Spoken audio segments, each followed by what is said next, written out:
चलो आज मैं आपको कुछ बड़े प्रश्न जो डायग्राम के आधार पे सॉल्व होते हैं इस पार्ट में से उनके ऊपर काम करते हैं। सबसे पहला है मानक हाइड्रोजन इलेक्ट्रोड विभव। मानक हाइड्रोजन इलेक्ट्रोड जिसको हम लोग कहते हैं standard hydrogen electrode. Standard hydrogen electrode. अब ये होता क्या है, सबसे पहले हम बात करेंगे इसकी संरचना की।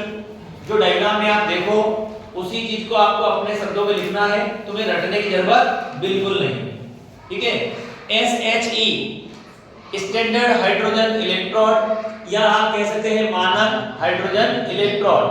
अब होता क्या है, सबसे पहली बात इसमें एक आयताकार प्लेटिनम की प्लेट होती है। आयताकार का मतलब रेक्टेंगल शेप में एक प्लेट होती है और प्लेट क्या की बनी होती है आपकी प्लेटिनम, जिस पर प्लेटिनम ब्लैक का लेप प्लेटिनम ब्लैक का क्या होता है लेप। ठीक है, it is covered by platinum black. इसके ऊपर लेयर चढ़ी हुई है किसकी, प्लेटिनम ब्लैक की। प्लेट भी प्लेटिनम की बनी हुई है, उसके ऊपर जो पॉलिश की गई है वो पॉलिश भी किसकी है बेटा आपकी प्लेटिनम ब्लैक की। और प्लेटिनम की प्लेट को फिर एक प्लेटिनम के तार के द्वारा जोड़ देते हैं आप। ये तार भी का है प्लेटिनम का। ठीक है, अब प्लेटिनम जो वायर है इसका ऊपर वाला भाग, सबसे ऊपर जो दिखाई दे रहा पार्ट, ये ऊपर वाला भाग कांच की एक ट्यूब के अंदर, कांच की एक नलिका के अंदर ये जो लिक्विड मटेरियल है ये मरकरी है। ये क्या है, मरकरी। तो प्लेटिनम की प्लेट के ऊपर प्लेटिनम ब्लैक का लेप चढ़ा होता है जिसको प्लेटिनम के तार द्वारा जोड़ते हैं। और प्लेटिनम के तार का ऊपर वाला भाग काय में कांच की नलिका में मरक्यूरी के अंदर क्या करता है, डूबा रहता है। ठीक है, जहां से इसका कनेक्शन, जहां से इसका जो है कनेक्शन बाहर, जैसे यहां से करंट को वहां से हमको इसमें लाना है बोर्ड से। ठीक है, उसको बोलेंगे बाहरी परिपथ, आउटर सर्किट, बाहरी परिपथ। और वहां से करंट अगर आपको यहां लाना है तो बाहरी परिपथ से जोड़ने के लिए हम प्लेटिनम के तार को कॉपर के तार द्वारा जोड़ देते हैं। ये प्लेटिनम का तार था जिसको कॉपर के तार द्वारा क्या करा बने, जोड़ दिया। समझे आप लोग? अब क्या करेंगे, ये पूरे स्ट्रक्चर को एक कांच के जैकेट द्वारा ढक देते हैं। ये पूरे स्ट्रक्चर को आपने कांच के जैकेट द्वारा क्या कर दिया, ढक दिया।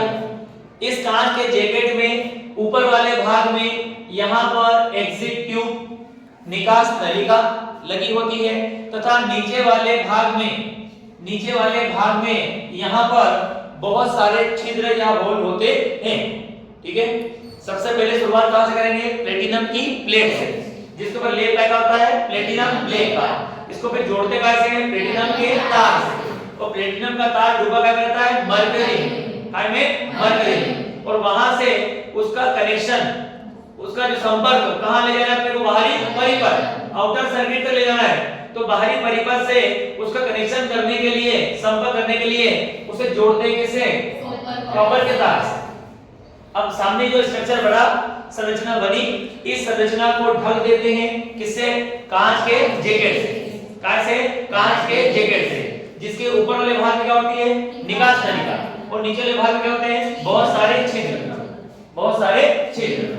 ठीक है, अब क्या करते हैं, इस पूरी संरचना को एक ऐसे सॉल्यूशन में रख देते हैं। आपने पूरी संरचना को एक सॉल्यूशन में रखा जिसका कंसंट्रेशन, जिसकी सांद्रता कितनी है, 1 m, और यहाँ जो दाब है वो कितना है, 1 atm।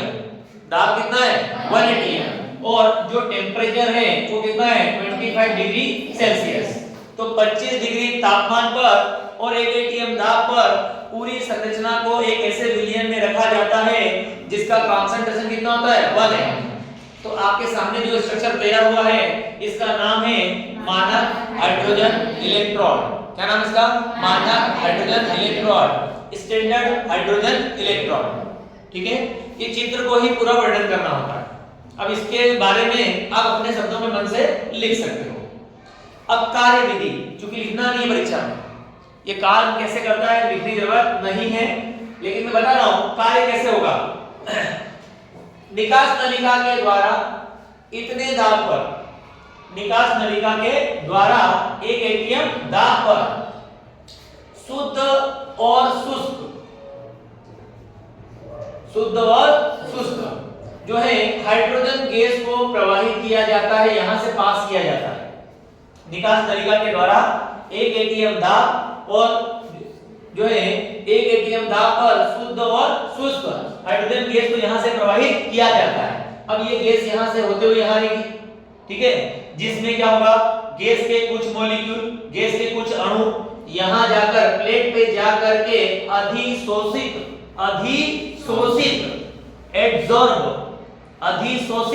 एड्सॉर्ब हो जाते हैं।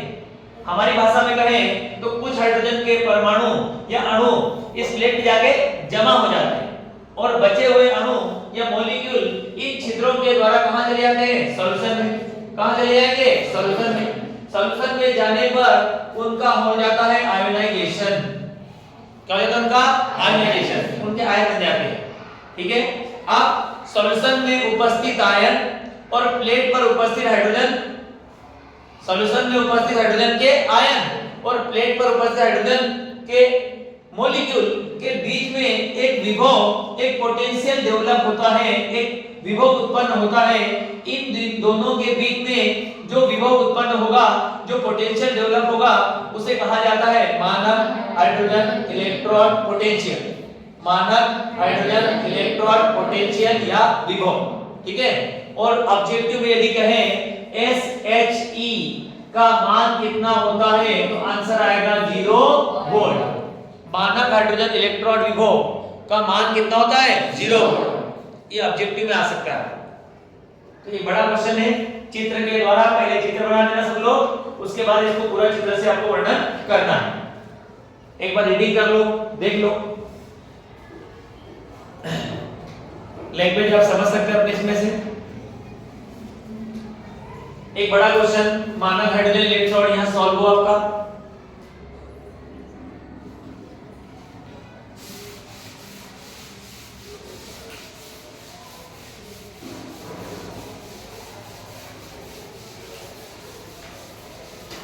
बताइए इसमें कोई डाउट बेटा, कोई समस्या?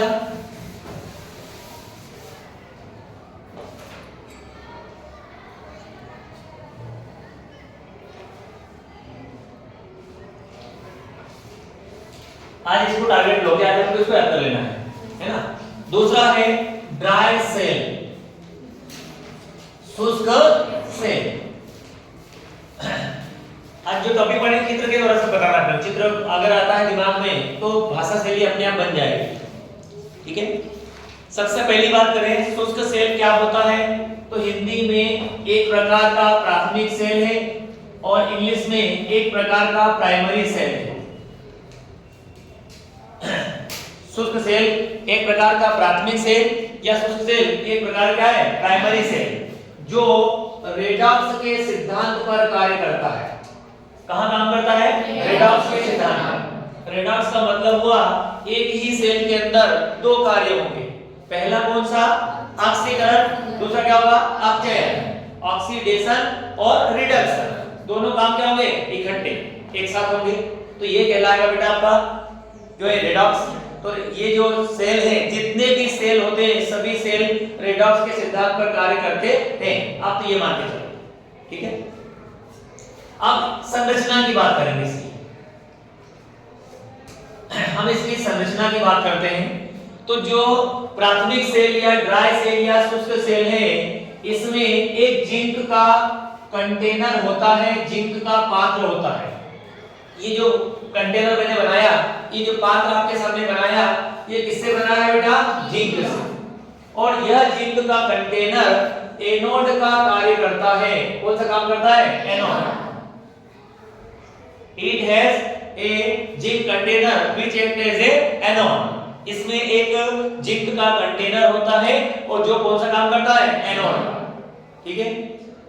अब इसके बीच में कंटेनर के मध्य में बीच में एक ग्रेफाइट की छड़ रखी होती है। ये छड़ काय की है बेटा? ग्रेफाइट, जो कैथोड का कार्य करती है। कौन सा काम करेगी? कैथोड का। ऑब्जेक्टिव आया हुआ है, प्राथमिक सेल ड्राई सेल में कैथोड खालिस्तान का बना होता है। तो आंसर क्या है बेटा आपका? ग्रेफाइट। प्राथमिक सेल ड्राई सेल में एनोड बना होता है काय का? जिंक का। इससे डायग्राम से बिल्कुल से बन सकते हैं आपके। तो आपने देखा कि इसमें जिंक का कंटेनर होता है, वो कौन सा काम करता है? एनोड का। इसके मध्य में, सेंटर में, मिडिल में एक रॉड रखी होती है किसकी? ग्रेफाइट की, जो कौन सा काम करती है? कैथोड का। ठीक है, दो बातें। तीसरी बात, ग्रेफाइट की छड़ चारों तरफ से ढकी रहती है। ग्रेफाइट की छड़ को चारों तरफ से ढक दिया। किससे ढका आपने? कार्बन पाउडर और MnO2 के पेस्ट द्वारा। कार्बन पाउडर और MnO2 के पेस्ट के द्वारा ग्रेफाइट की छड़ को चारों तरफ से ढका रहता है। और ये जो कार्बन पाउडर है और जो आपका MnO2 है, ये कौन सा काम करते हैं? तो हिंदी में कहोगे तो विध्रुवक का।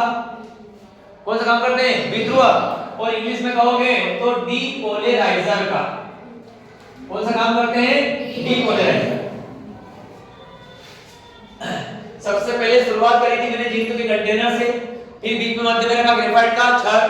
कंटेनर कौन सा काम करता है? एनोड का। ग्रेफाइट की छड़ कौन सा काम करती है? कैथोड का।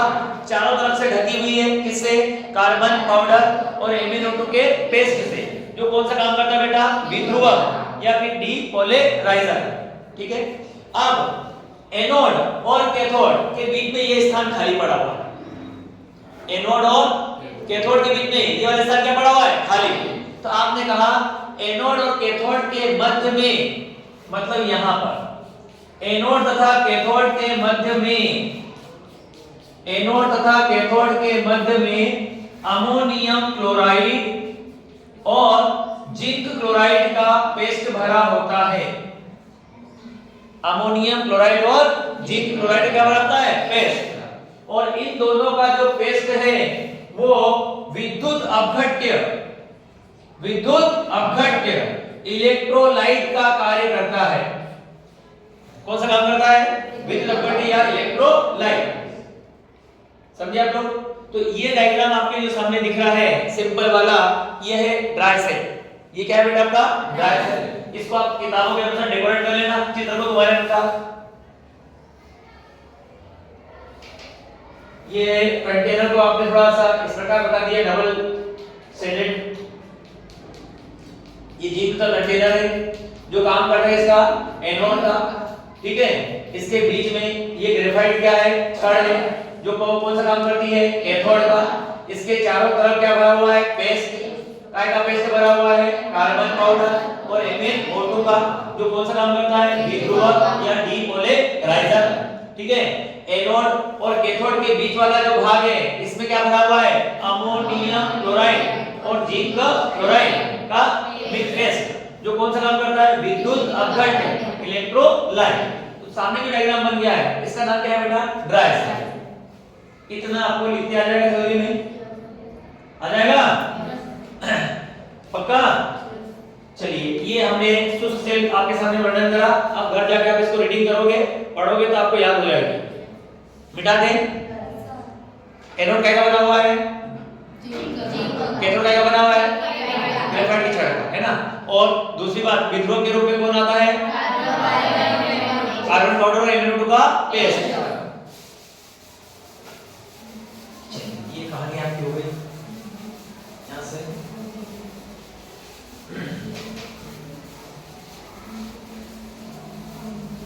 अब देखो नेक्स्ट, अगले इसमें अगर आप ध्यान दें तो कार्य विधि किसकी? Dry cell. ड्राई सेल कैसे कार्य करता है? वैसे जरूरत ज्यादा नहीं पड़ेगी आपको, फिर भी आप कार्य विधि में कोई भी सेल हो उसमें ये लिखना पड़ेगा एनोड पर क्रिया, और क्या लिखना पड़ेगा? कैथोड पर क्रिया। रिएक्शन एट एनोड और reaction at cathode. Reaction at anode, ठीक है। और यहां पे आएगा रिएक्शन एट कैथोड। अब ये जितने भी प्राथमिक सेल हैं सभी में एनोड पे होने वाली क्रिया और कैथोड पे होने वाली क्रिया फिक्स है, बदलने वाली नहीं है। आप ये कहेंगे, यहां से आगे थ्योरी में लिखेंगे, एनोड पर ऑक्सीकरण या ऑक्सीडेशन होता है, एनोड पर ऑक्सीकरण या ऑक्सीडेशन होता है। इसी प्रकार से क्या लिखेंगे, कैथोड पर अपचयन या रिडक्शन होता है, कैथोड पर अपचयन या रिडक्शन होता है। इतने स्टेटमेंट तो आप लिख सकते हैं। अब ऑक्सीकरण का मतलब इलेक्ट्रॉन को खोना, इलेक्ट्रॉन को दान करना, और जो है अपचयन का मतलब इलेक्ट्रॉन को ग्रहण करना। जो एनोड है वो काय का बना हुआ है, याद है? तो जिंक पर क्या होगा, ऑक्सीकरण। तो जिंक अपने 2 इलेक्ट्रॉन का त्याग कर देगा, जिंक अपने 2 इलेक्ट्रॉन का त्याग कर देगा, समझे आप लोग? अब जो सेल थी उसमें ग्रेफाइट की छड़ थी, इसके पास में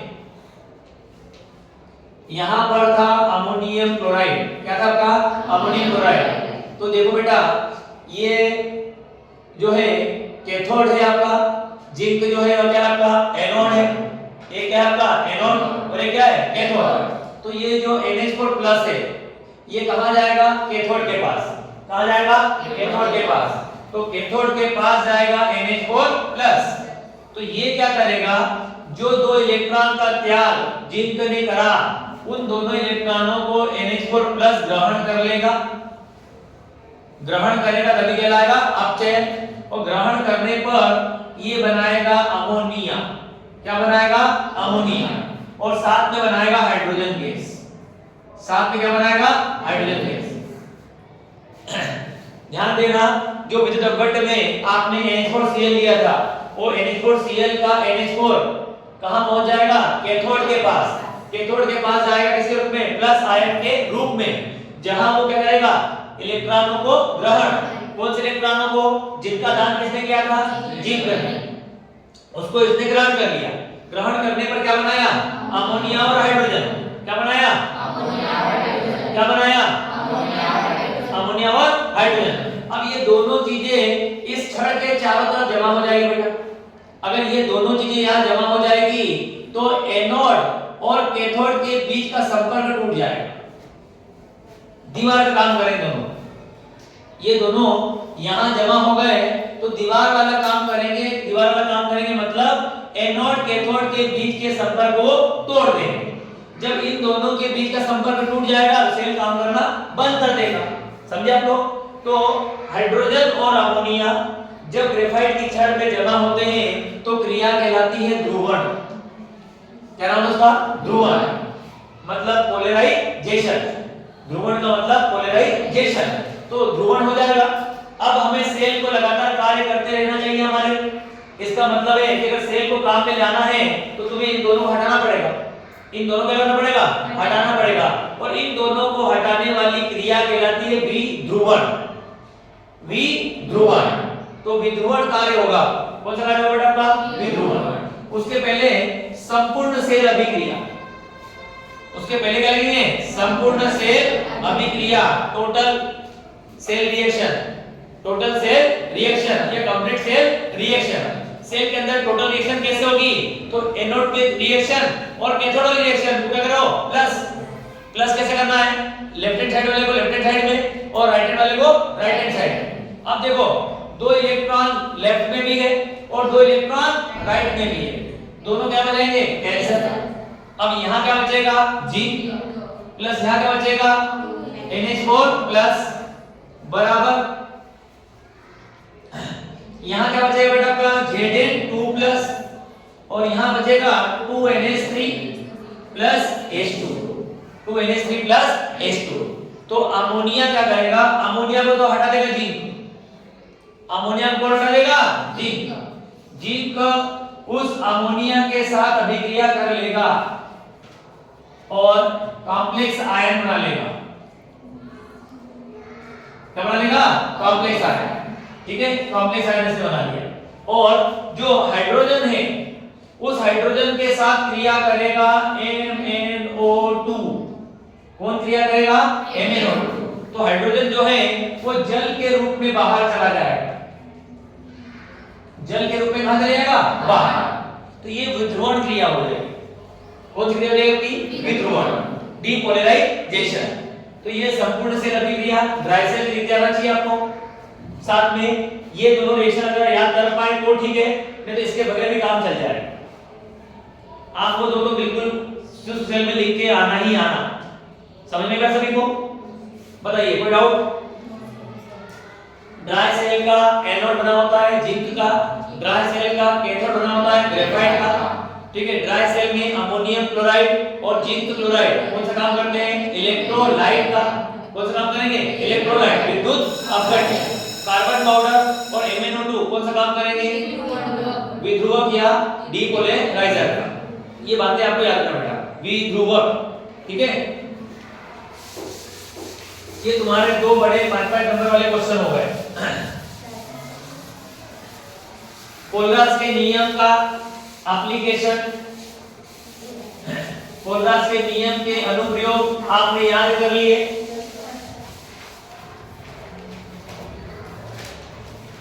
अब बेटा मान लिया जाए कि कोलरास के नियम के ऊपर एक सवाल है, यदि CH3 COONA HCl तथा NaCl की अनंत तनुता पर, अनंत तनुता का मतलब होता है infinite dilution, infinite dilution. CH3 COONA HCl तथा NaCl की अनंत तनुता पर मोलर चालकताएं, मोलर चालकताएं मतलब लैम्डा m मोलर कंडक्टिविटीज 125, 250 और 75 हो तो CH3 COOH की अनंत तनुता पर मोलर चालकता ज्ञात करें। नंबर बदल सकते हैं, नंबर चेंज हो जाएंगे।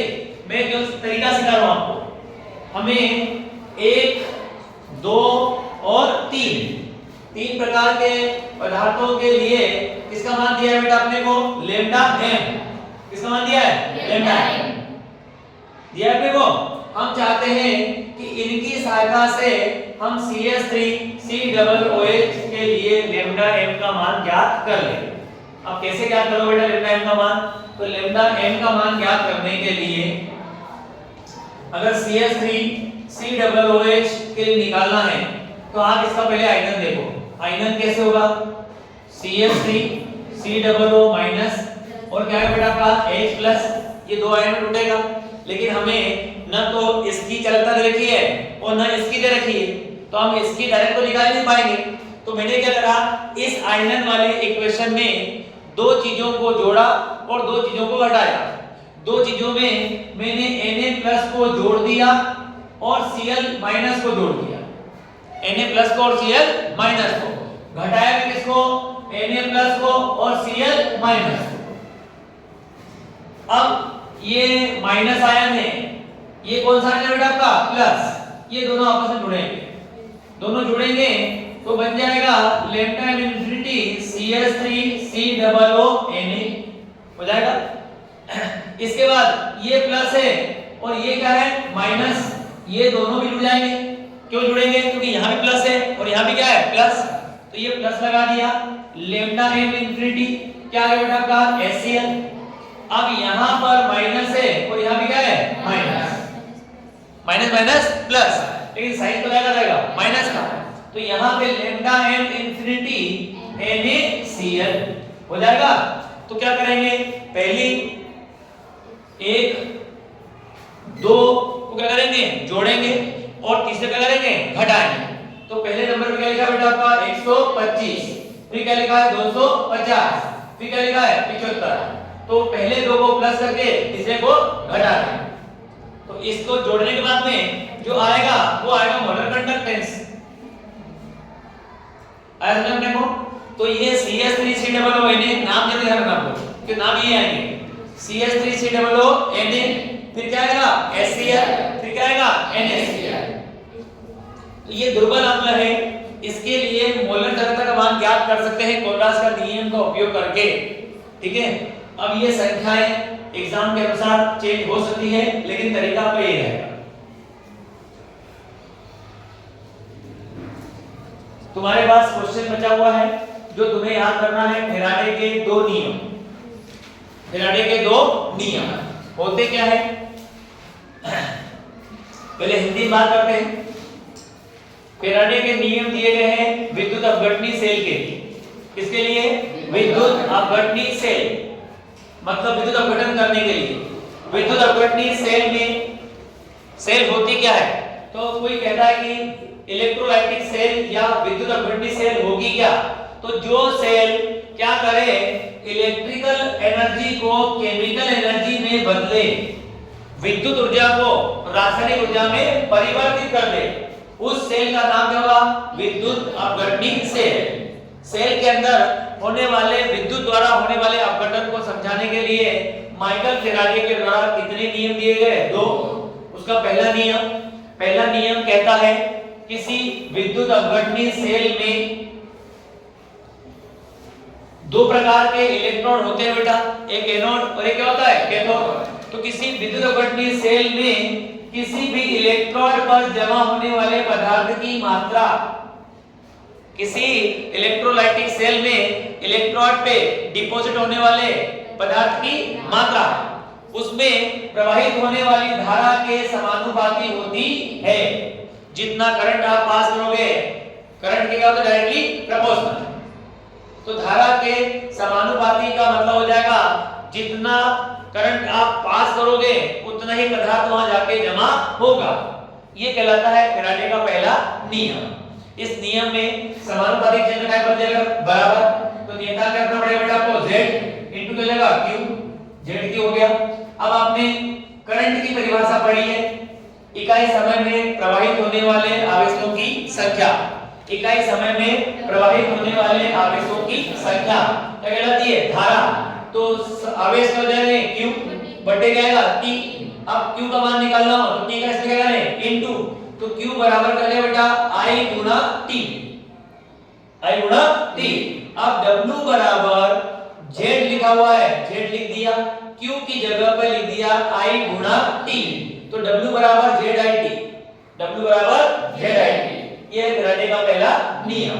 नियम कहता है किसी विद्युत अपघटनी सेल में इलेक्ट्रोड पर जमा होने वाले पदार्थ की मात्रा, उसमें प्रवाहित किए जाने वाले आवेशों की संख्या पर या धारा की मात्रा पर निर्भर करती है।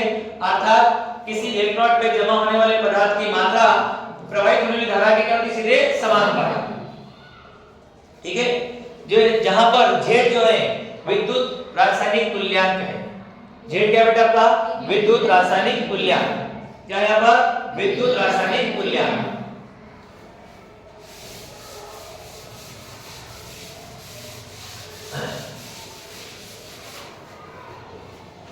फैराडे का दूसरा नियम, फैराडे का दूसरा नियम। फिर देखो, आपने सेल एक से ज्यादा ले ली,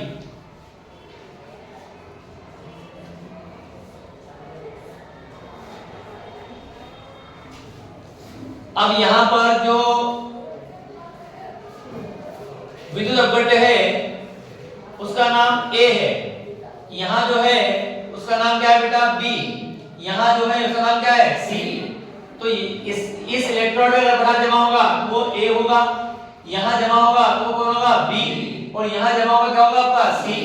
अब इसकी मात्रा W1, इसकी मात्रा W2, इसकी मात्रा W3। ठीक है, और यहां जो पदार्थ है उसका तुल्यांकी भार, इक्विवेलेंट वेट, तुल्यांकी भार, इसका तुल्यांकी भार कितना मान लिया? E1, इसका तुल्यांकी भार कितना मान लिया? E2, इसका तुल्यांकी भार कितना मान लिया? E3। W1 जो है जमा होने वाले पदार्थ की मात्रा।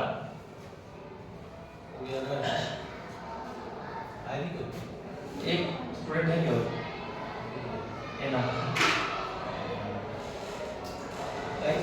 देखते हैं अभी। अब देखो बेटा एक आखिरी क्वेश्चन कर लेते हैं इसको। फैराडे का नियम दूसरे वाला है। 3 प्रकार के सेल ले रखिए, सेलों को जोड़ा हुआ है आपस में समांतर क्रम में, सीरीज में, ठीक है। अगर आपने इनको कनेक्ट कर दिया इस प्रकार से तो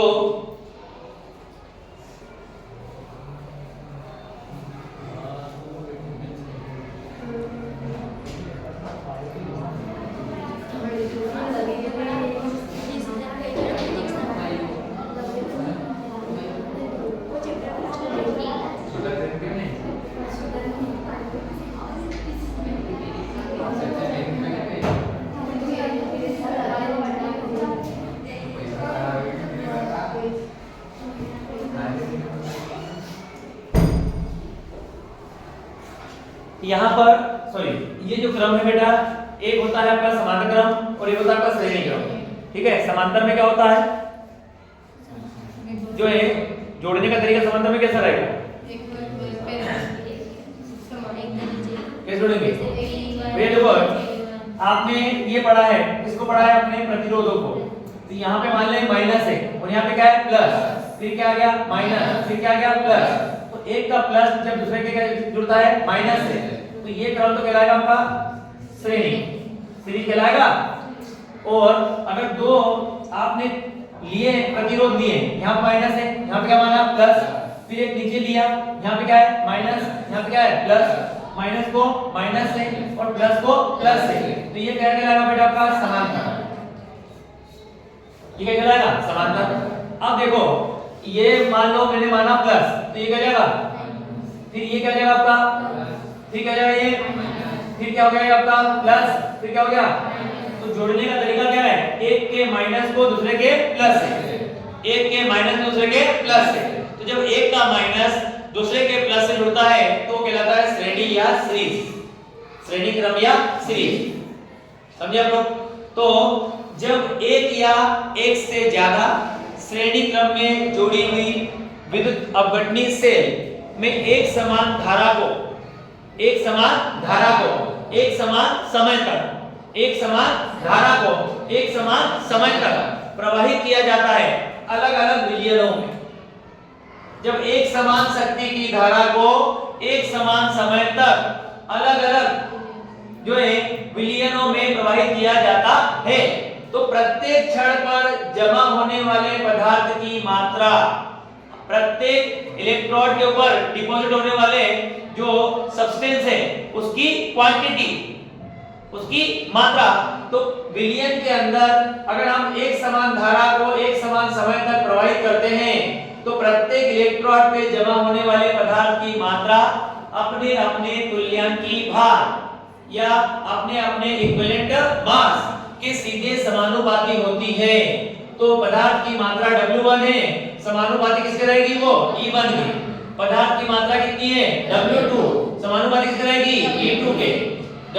पदार्थ की मात्रा कितनी है W3, समानुपाती किसके रहेगी E3। ये है फैराडे का दूसरा नियम। जब एक समान शक्ति की धारा को एक समान समय तक विभिन्न विलयनों में प्रवाहित किया जाता है तो प्रत्येक इलेक्ट्रोड पे जमा होने वाले पदार्थ की मात्रा अपने अपने तुल्यांकी भारों के समानुपाती होती है, जिसे हम कहते हैं फैराडे का दूसरा नियम। W1 प्रोपोर्शनल हो जाएगा E1 के, W2 प्रोपोर्शनल हो जाएगा E2 के, W3 प्रोपोर्शनल हो जाएगा E3 के। और दो क्रम होते हैं जोड़ने के, श्रेणी और समांतर, ठीक है। एक है आपका सीरीज और दूसरा होता है पैरेलल। तो जब हम एक के प्लस दूसरे के माइनस से, तो अगर आप इसको प्लस मानते हैं ये हो गया माइनस, फिर पहले वाला क्या आएगा प्लस, फिर क्या आएगा माइनस। ये क्रम कौन सा है, श्रेणी क्रम, ओके श्रेणी क्रम। तो ये फैराडे का नियम है। इसके स्टेटमेंट को आप पढ़ के देखो, दोनों भाषा को जो लिखाया गया है नोट्स में